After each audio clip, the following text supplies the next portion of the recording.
Assalamualaikum warahmatullahi wabarakatuh. Selamat pagi dan selamat berjumpa lagi di channel Aksiomati. Pada kesempatan kali ini kita akan berbagi cara pengujian instrumen ya. Cara pengujian instrumen menggunakan SPSS. Jadi dalam penelitian itu diharapkan atau diharuskan sebuah instrumen itu memenuhi kaidah valid dan reliable. Untuk pertemuan ini saya akan menyampaikan cara pengujian instrumen itu dengan menggunakan program SPSS. Jadi nanti pengujian validitasnya pakai SPSS. Untuk pengujian validitas itu biasanya kita dianjurkan untuk menggunakan rumus Pearson product moment. Jadi nanti dikorelasikan antara item butir dan item total. Jadi ketika sebuah item butir itu berkorelasi dengan item total, maka sebuah butir instrumen dikatakan valid. Sebagai contoh, di sini kita mempunyai 9 butir instrumen yang dimulai dari X1 butir 1, X1 butir 2 hingga X1 butir 9 seperti ini. Dengan menggunakan 40 responden penelitian. Jadi ada 9 butir instrumen dan ada 40 responden penelitian yang digunakan sebagai responden uji instrumen. Jadi nanti biasanya itu ketika pengujian atau penyusunan penelitian nanti ada namanya kelas uji instrumen atau kelas pretest, ada kelas kontrol dan ada kelas pengujian hipotesis. Paling umum seperti itu. Untuk langkah pertama yang harus kita lakukan adalah menyiapkan dulu butirnya. Jadi butir yang kita peroleh dari penelitian, misalnya kita sebar angket kayak gitu ya, nanti kan biasanya responden itu mengisi kuesioner atau angketnya. Setelah itu kita bentuk tabulasi dalam Excel paling gampang. Jadi kita bikin tabulasi dalam bentuk Excelnya.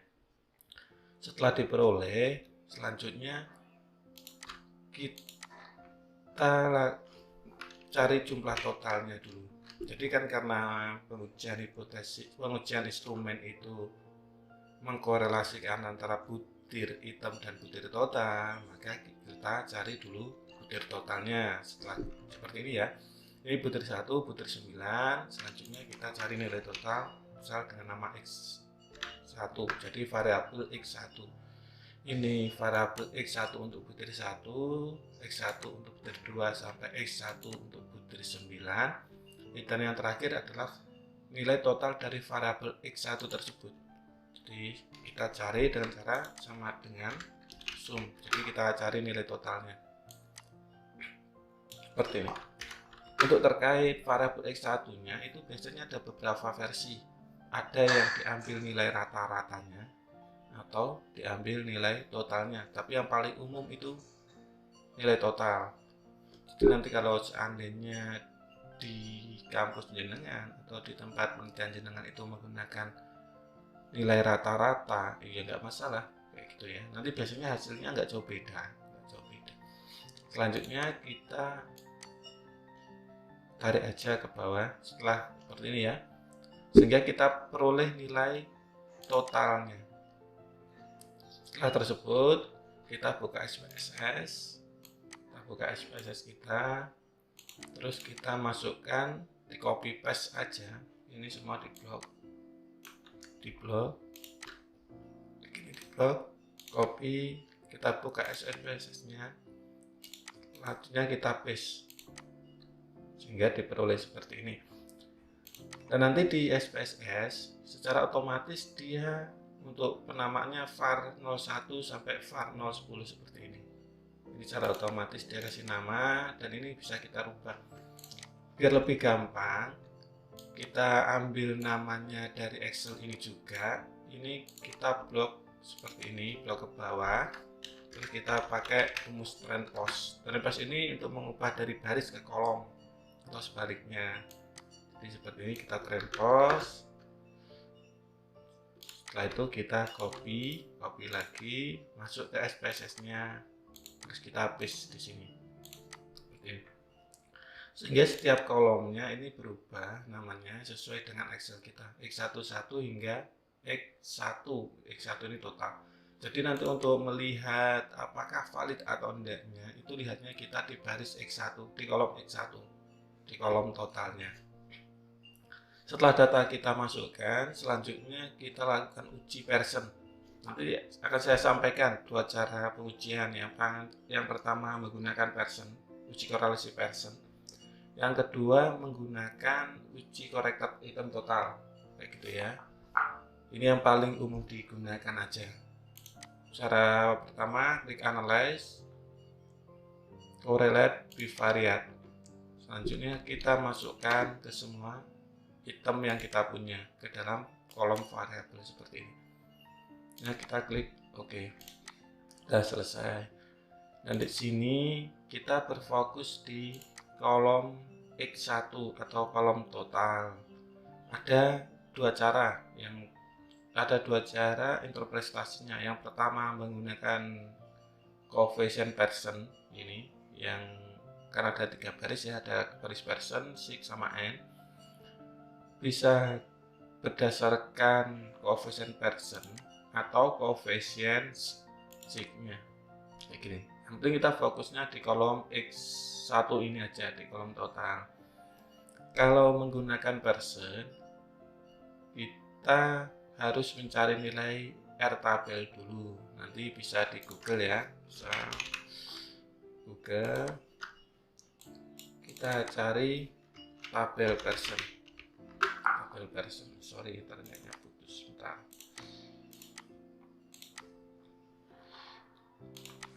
Kita cari tabel Pearson. Sebentar. Karena putus sepertinya. Baik ya. Jadi kita skip dulu untuk Pearsonnya, sorry. Sebenarnya ada masalah.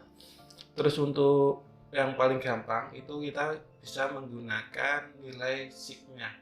Kalau nilai sig biasanya kita menggunakan nilai signifikan di nilai 0,0,5.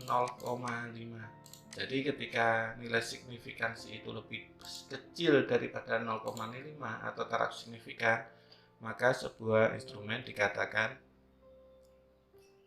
valid. Jadi bisa digunakan untuk mengambil data penelitian seperti itu. Untuk N ini jumlah responden, untuk jumlah responden kita. Selanjutnya, cara selanjutnya itu dengan menggunakan uji corrected item total. Jadi caranya klik Scale Reliability Analysis. Di bagian statistik kita klik centang Scale If Item Delete, ini continue, terus kita masukkan datanya. Jadi tanpa nilai total ya, hanya X1 sampai X9, nilai total diabaikan. Klik OK.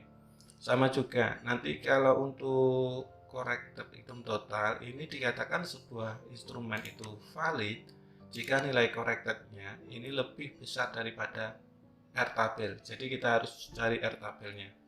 Seperti itu. Lebih lanjut nanti di uji reliabilitas ini, corrected nanti juga menghasilkan nilai Cronbach alpha. Nilai Cronbach ini digunakan untuk pengujian reliabilitas. Jadi sebuah butir dikatakan reliable itu jika nilai Cronbach-nya biasanya menggunakan 0,6 atau 0,7. Jika nilai Cronbach-nya itu lebih besar daripada 0,6. Ada yang 0,7, terserah nanti kaedahnya pakai yang mana sesuai dengan buku yang sampai gunakan atau pembimbing yang minta. Seperti itu. Jadi dari dua langkah tadi kita sudah mengetahui nilai validitas dan nilai reliabilitasnya. Terus ada pertanyaan juga biasanya, gimana kalau butir instrumen kita itu tidak valid, misalnya tidak signifikan atau nilai R tabelnya itu kurang dari koefisien tabel yang kita tentukan. Biasanya ada beberapa hal yang harus diambil, mulai dari instrumen yang harus diperbaiki. Jadi memang diperbaiki, kemudian dilakukan pengujian lagi, atau langsung saja butir instrumen itu dihapus. Jadi misalnya kita punya 9 butir instrumen, terus ada yang nggak valid, butir tersebut itu langsung dihapus, dikeluarkan, sehingga tidak digunakan dalam pengujian hipotesis. Jadi langkahnya itu kan pertama kita uji instrumen, kalau instrumen semua valid baru bisa kita gunakan untuk pengambilan data hipotesis. Kira-kira seperti itu. Mungkin untuk pengujian validitas dan reliabilitas ya ini cukup. Jika ada kesulitan atau hal yang dipertanyakan, atau mungkin jika ada teman-teman yang ingin dibantu dalam pengujian statistiknya atau metodologinya, bisa kontak kami di nilai yang di nomor WhatsApp yang kita terakan di deskripsi. Akhirul kalam, terima kasih untuk perhatiannya. Assalamualaikum warahmatullahi wabarakatuh.